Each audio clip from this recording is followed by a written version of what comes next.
হায়দ্রাবাদের উপর আজ শুধুই টাইটান্সদের রাজত্ব।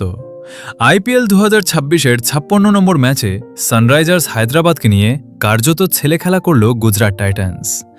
169 রানের টার্গেট তাড়া করতে নেমে মাত্র 86 রানেই শেষ অরেঞ্জ আর্মি। কিভাবে টাইটান্স বোলারদের সামনে তাসের ঘরের মতো ভেঙে পড়ল হায়দ্রাবাদের ব্যাটিং লাইন আপ? শুভমান গিলের টিমের এই অবিশ্বাস্য দাপটের গল্প জানতে ভিডিওটি শেষ পর্যন্ত দেখুন।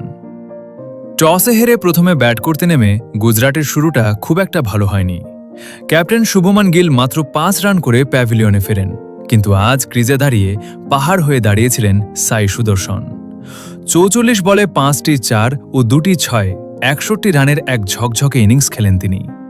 মাঝপথে ওয়াশিংটন সুন্দর 33 বলে 50 রানের এক মার্কাটার ইনিংস উপহার দেন, যা গুজরাটকে 20 ওভারে 5 উইকেটে 168 রানের এক চ্যালেঞ্জিং স্কোরে পৌঁছে দেয়। হায়দ্রাবাদের হয়ে প্রফুল হিঙ্গে 3টি উইকেট নিলেও বাকিরা রান আটকাতে হিমশিম খেয়েছেন। 169 রান তাড়া করতে নেমে হায়দ্রাবাদ যে এভাবে ভেঙে পড়বে তা কেউ কল্পনাও করেনি।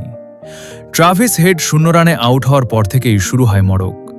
কাগিসো রাবাডা ও জেসন হোল্ডারদের আগুনে বোলিংয়ের সামনে ঈশান কিষান বা হেনরিক ক্লাসেন কেউই বেশিক্ষণ টিকতে পারেননি।